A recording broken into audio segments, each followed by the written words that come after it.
Imaginance por un momento. Es Octubre de 1891. El viento helado de la Sierra de Guadarrama Silva contra los muros de piedra de un monasterio milenario.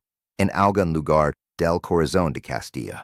Dentro de una celda tan pequeña que ya parece una tumba, un hombre exhala su último aliento. Pero lo que sucede en esta habitación no es una agonía cualquiera. Alrededor de la cama, los testigos están petrificados, no por tristeza, sino por una absoluta incomprensión. Este hombre, conocido aquí como un venerable, un sabio al que dio el país acudia a consultar en secreto, no lucha contra la muerte. Sonri, sus ojos, envolados por las sombras que se acercan, se iluminan con una alegría que la medicina no puede explicar. No delira, conversa, con una claridad desconcertante, con personas a las que el resto del mundo entero hace décadas. Aquí comienza nuestra historia. Una historia que ha permanecido sepultada bajo toneladas de burocracia y silencio institucional.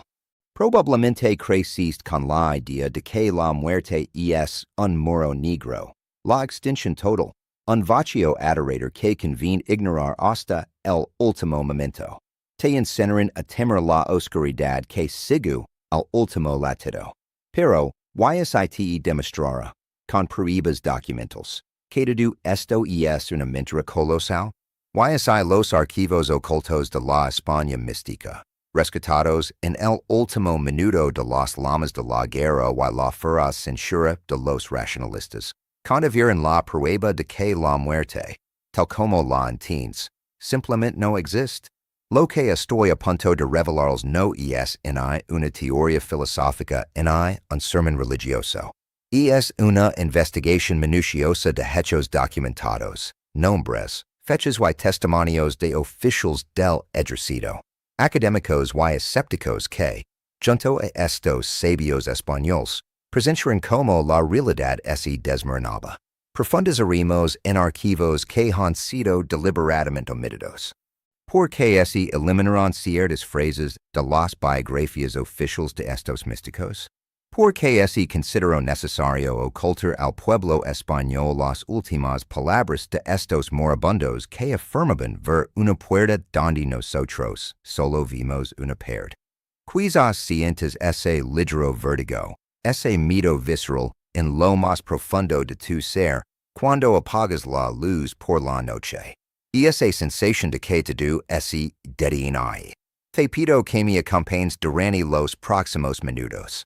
Porque este viaje a través de los archivos prohibidos de la Restauración Española no solo te hablará del pasado, transformará radicalmente tu presente.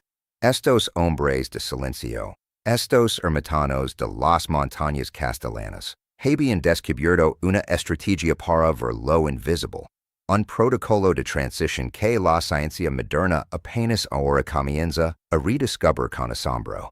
La historia que están a punto de escuchar fue entretejida en los foros de las sotanas, lavada a través de las fronteras por monjes exiliados y mantenida en secreto en colecciones privadas de Roma y España durante más de un siglo. Hoy, el velo se levanta. Preparense. Porque la verdad sobre esos últimos momentos ha sido cuidadosamente ocultada. Comprenderán por qué aquellos testigos de 1891 jamás volvieron a temer quedarse dormidos. Porque una vez que escuchan lo que el venerable susurró antes de cerrar los ojos, jamás volverán a mirar la oscuridad de la misma manera. Bienvenidos al lugar que la historia ha intentado borrar. Pregunted esto. ¿Por qué un estado, una institución o incluso una autoridad religiosa se molestarían en suprimir frases enteras de la biografía de un anciano ermitaño moribundo, si lo que relataba no eran más que los desvarios de una mente agonizante? ¿Por qué no ignorarlo con una sonrisa destinosa? La respuesta es simple y aterradora. Lo que descubrieron en esos monasterios de Castilla y Cataluña a finales del siglo XIX amenazaba los cimientos mismos del mundo moderno que intentaban construir. Nos encontramos en un momento crucial para España. El país debate entre las de modernidad radical y sus raíces místicas más profundas.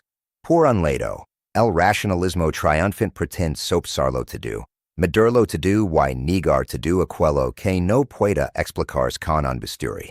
Por otro, la llamada España negra, la España de los conventos aislados donde hombres, los venerables del silencio, practicaban una forma de observación de la conciencia completamente desconocida para el público en general.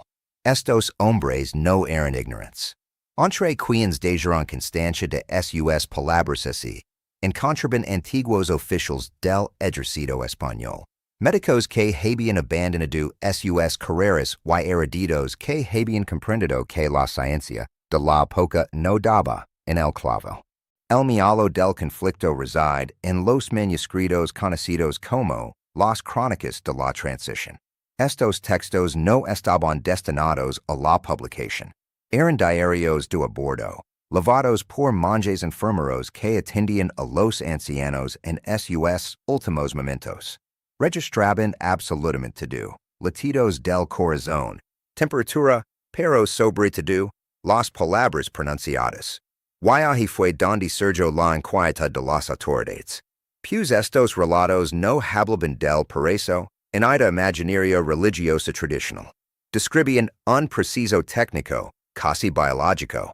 Hablaban de una membrana que se adelgazaba, de una puerta, situada en un espacio que nuestros ojos físicos son incapaces de percibir mientras gozamos de buena salud. En 1897, circuló una directiva extraoficial en ciertos círculos de poder en Madrid. La orden era clara. Cualquier publicación sobre los últimos momentos de los místicos debía someterse a una estricta revisión. Comenzó la censura. Se eliminaron las descripciones excesivamente detalladas de lo que veían los moribundos. Los hechos crudos se transformaron en metáforas poéticas para neutralizarlos. ¿Por qué? Porque estos hombres afirmaban algo que las autoridades no podían tolerar, que el individuo no muere, sino que simplemente cambia de frecuencia. Si la gente ya no temía a la muerte, ¿cómo podía ser gobernada por el miedo? Imaginen a estos monjes, presentiendo el cambio de rumbo, escondiendo estos cuadernos bajo las losas de las capilas o cosiéndolos apresuradamente en el foro de sus sotanas antes de emprender el camino del exilio a Roma o Latinoamérica. Sabían que estos testimonios eran bombas de religiosa. Habían registrado pruebas de que la muerte es una construcción mental, una ilusión óptica. El propio Padre Anselmo, en una carta de 1882 recuperada de una colección privada en Toledo, escribió: No somos seres que desaparecen en la noche. Somos como el agua que se evapora. Southeast vuelve invisible a vuestros ojos, pero está más presente que nunca en el air que respiréis. Son vuestros ojos los que están cerrados, no nosotros los que hemos partido. Esta frase fue sistemáticamente eliminada de la segunda edición de su biografía en 1905. El objetivo era presentar a estos sabios como ancianos seniles y piadosos, cuando en realidad eran exploradores de una frontera prohibida. Pero dejaron tras de sí algo que nadie esperaba. Un protocolo de 48 muertes idénticas, todas documentadas con precisión quirúrgica, que demuestra que lo que ocurre en la habitación de una persona moribunda no es un final, sino un encuentro. Y lo que estas 48 personas describieron te hilera la sangre, porque es diferente a todo lo que te contaron en la escuela o en la iglesia. Ahora profundizaremos en los detalles de estos testimonios que fueron deliberadamente suprimidos. Aquí es donde la narración abandona el ámbito de la mera leyenda y se adentra en el de la observación casi clínica. Imaginemos un manuscrito amarillento, oculto durante décadas en los archivos secretos de un pequeño monasterio en la provincia de Burgos. Se lo conoce extraoficialmente como el libro de los moribundos. En su interior, un fraile, con la precisión de un notario, Registro los totales exactos de Corinna y ocho muertes ocurridas entre 1885 y 1910. Lo que hace que este documento resulte adorador para los escépticos no es la cantidad de muertes, sino la repetición obsesiva del mismo patrón. Llevese trata un campesino analfabeto de las montañas de León o de un aristócrata madrileno que legó a terminar sus días en silencio. La escena final es idéntica. En estos 48 informes, el testigo observa una pausa repentina en la agonía. A medida que el cuerpo parece dejar de latir, a medida que la respiración se vuelve superficial, se produce una transformación física en el rostro del moribundo. Olvides de las imágenes de sufrimiento. El columnista describe lo que el llama el brillo del reconocimiento. No es una simple sonrisa de consuelo. Es la expresión de alguien que, en medio de una multitud, de repente se encuentra con la mirada de un amigo que crea perdido para siempre. Los músculos se relajan. Las líneas de dolor desaparecen al instante y los ojos. Esos ojos que los médicos ya habían declarado medio muertos. Se fijan en un punto preciso de la habitación, justo por encima del nivel de los testigos. Los médicos de la época, avisos enviados por familias preocupadas, hablaban de alucinaciones causadas por la falta de oxígeno. Pero aquí radica el problema. Una alucinación es, por definición, caótica, individual y desordenada. Sin embargo, en estos 48 casos, los moribundos no ven monstruos, paisajes oníricos ni abstractions. Ven personas reales. Llamaban a sus padres, a sus hermanos, a sus hijos que habían fallecido 20 o 30 años antes. Y les hablaban con una familiaridad desconcertante, como si continuaran una conversación interrumpida el día anterior. Un caso particularmente impactante es el de un ex-oficial de la Marina Española, conocido por su pragmatismo frío y su ateísmo militante.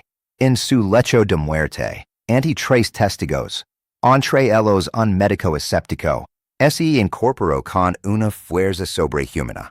Extendió la mano hacia el vacío y murmuró el nombre de su hermana, que había fallecido al nacer y de quien nunca había tenido un retrato.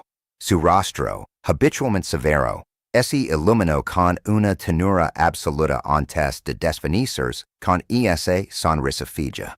El médico presenta nota en su diario. Lo que no fue biología, fue un encuentro. ¿Por qué se ocultan estos 48 informes? ¿Por qué sugieren una verdad que la sociedad industrial no quiere oír? No estamos solos al cruzar el umbral. Los místicos españoles lo llamaban la guardia de honor. Según ellos, el preciso de morir no es una queda al vacío, sino una reunión organizada. Afirmaban que el velo que nos separa del difunto no es un muro de piedra, sino una simple membrana de niebla que se evapora en cuanto el cuerpo se desprende. Si crees que todo esto es solo producto de una época supersticiosa, preparat. Porque lo que estos monjes castellanos registraron con plumas a finales del siglo XIX encontraría un eco resonant un siglo después en laboratorios de vanguardia al otro lado del Atlántico. La conexión entre estos 48 casos españoles y la ciencia moderna del siglo XX es tan precisa que resulta asombrosa. Ahora veremos cómo un psiquiatra estadounidense redescubrió, sin saberlo, los secretos que los sabios españoles se llevaron a la tumba. Demos ahora un vertiginoso salto a través del tiempo y el espacio. Dejemos atrás las frías celdas de Castilla y los manuscritos amarillentos por el paso de los siglos. Es 1975 en Estados Unidos. Un joven psiquiatra y filósofo, el Dr. Raymond Moody, está a punto de publicar un libro que sacudirá los cimientos del mundo médico, vida tras vida. Moody no es un místico, no es un monje en busca de milagros, es un hombre de ciencia, Un académico riguroso que simplemente ha decidido escuchar a sus pacientes donde otros hicieron oídos sordos. El Dr. Moody entrevistó a más de 150 personas que habían experimentado lo que hoy se conoce como una experiencia cercana a la muerte, ECM. Personas cuyos corazones dejaron de latir en una mesa de operaciones, víctimas de accidentes cuyos cerebros sufrieron falta de oxígeno. Y es aquí donde la historia se vuelve verdaderamente inquietante. Sin haber pasado jamás un monasterio español, sin haber leído una sola línea de los archivos censurados de Burgos, estos pacientes del siglo XX comenzaron a describir, palabra por palabra, lo que los venerables monjes de Castilla habían registrado con plumas un siglo antes. El punto de inflexión entre la ciencia clásica y esta nueva frontera reside en un término preciso, reconocimiento. En más del 60% de los testimonios recopilados por Moody, los pacientes no describen formas abstractas ni luces frías. Relatan haber sido recibidos por seres que identificaron de inmediato. Dicen, reconoce a mi padre, reconoce a mi hermano. Notis el metais, no dicen. Vaya un hombre que se parecía a él. Sino, lo reconoce. Y es exactamente el mismo término, la misma certeza absoluta, que se encuentra en los 48 protocolos de los monjes españoles. Como pudieron dos mundos tan opuestos como el misticismo español del siglo XIX y la medicina estadounidense de los años 70 llegar a la misma conclusión? La respuesta podría residir en la explicación técnica ofrecida por los sabios de Castilla. Ellos no concibían la muerte como un viaje a un lugar lejano, sino como un cambio de frecuencia. Para ellos, la vida después de la muerte no está en otro lugar. Está aquí, entrelazada con nuestra realidad, pero vibrando a una longitud de onda que satura nuestros sentidos biológicos. Imagina una radio. Estás escuchando una emisora, pero eso no significa que no existen otras a tu alrededor. Simplemente giras el dial para oírlas. Los místicos españoles afirmaban que la agonía es simplemente ese momento en que el dial de nuestra conciencia empieza a girar por sí solo. La enfermedad, la vejez o el impacto de un accidente delgas en la membrana que nos separa de la realidad total. Lo que Moody llamó alucinaciones de supervivencia, y lo que los monjes llamaron la guardia de honor son solo dos nombres para un mismo fenómeno físico. Pero, ¿por qué la ciencia convencional reaccionó con la misma violencia que los censores en Madrid? ¿Por qué S.I. Moody tenía razón? S.I. los monjes de Silos y Montserrat tenían razón. Entonces todo nuestro sistema badu en el mito al fin es derrumba. Si la muerte es una puerta abierta y no un muro ciego, el control social a través de la nada se vuelve imposible. Y es este puente entre el pasado y el presente el que nos leva de vuelta a nuestro punto de partida. Porque en esta lucha por la verdad, existe una prueba definitiva, una frase, una simple frase, oculta en lo más profundo de los manuscritos originales del testimonio del Padre Anselmo. Una frase que los censores consideraron tan peligrosa que la borraron de todas las ediciones públicas durante 100 años. Finalmente descubrimos que quiso decir el venerable al mundo antes de cruzar el umbral. ¿Y por qué cambiar tu vida a partir de esta noche?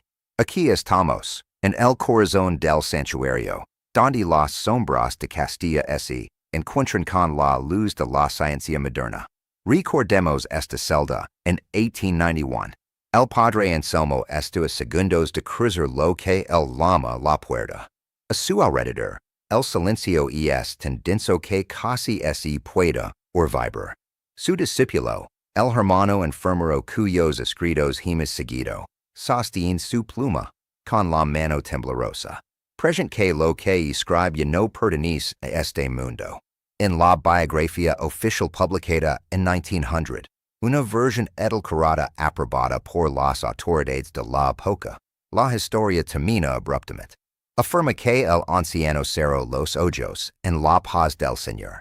Un final piadoso, inocuo, casi comen. Pero al indigar en las colecciones privadas de la Biblioteca Nacional de Madrid, donde reposan los manuscritos originales sin censura, los investigadores descubrieron un escenario completamente diferente. Una página adicional, arrancada de las ediciones públicas, lo cambia todo. Tras proclamar con fuerza sobrenatural que la muerte no existe, el padre Anselmo tomó del brazo a su discípulo. Su mirada ya no estaba fija en el techo, sino que parecía atravesar los siglos para mirarnos a nosotros. Hoy. Fue entonces cuando pronunció la frase que los censores consideraron demasiado peligrosa para que el pueblo la leyera. Díganos que no creen, pero que su incredulidad no cambia absolutamente nada de la verdad. La realidad es y de sus dudas. Consideremos las implicaciones de estas palabras. No se trataba de una invitación a la fe, sino de la observación de un testigo presencial. Para él, nuestras dudas sobre la vida después de la muerte son tan insignificantes como las de un ciego que duda de la existencia del sol. El sol brilla de todos modos. Los censores temían esta afirmación porque probaba a la institución de su monopolio sobre la verdad. Elevaba la realidad de la vida después de la muerte a la categoría de ley física, un hecho biológico innegable, independientemente de si uno es creyente o ateo. El manuscrito relata entonces los últimos 20 minutos. 20 minutos durante los cuales el padre Anselmo dejó de ser un moribundo para convertirse de nuevo en anfitrión. Recibía a la gente, los saludaba, incluso reía suavemente. El testigo escribe.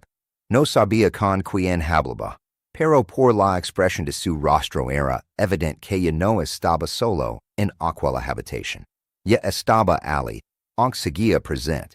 No era una agonía, era una ecogida. Porque hemos dedicado tanto tiempo a descentrar estos archivos de la España mística? Porque el mensaje de estos sabios castellanos es un remedio para el mayor mal de nuestro siglo, el miedo al vacío. Nos dejaron un legado tallido en secreto, no para convencernos, sino para dar testimonio de que la transición es un reencuentro. Vieron luz donde nosotros vimos oscuridad, y sonrieron donde nosotros temblamos. Hoy tienes acceso a lo que te ha estado oculto durante más de un siglo. Conoces la historia del adelgazamiento de la membrana, los 48 casos de reconocimiento y esa frase que desafía el escepticismo. No te guardes este conocimiento. Seguramente hay alguien a tu alrededor que, al caer la noche, lucha contra este mismo temor al olvido. Comparte esta verdad, no como una doctrina, sino como el testimonio de quienes han visto abrirse la puerta. El padre Anselmo cerró los ojos con una certeza. Nos volveremos a encontrar. Y como bien dijo, lo crees o no, eso no cambiará en absoluto el hecho de que la luz te espera. Gracias por acompañar esta investigación hasta el final del silencio. No temas más a la oscuridad, pues no es más que la sombra proyectada por una realidad mucho más vasta. Nos encontraremos muy pronto para explorar otros archivos olvidados.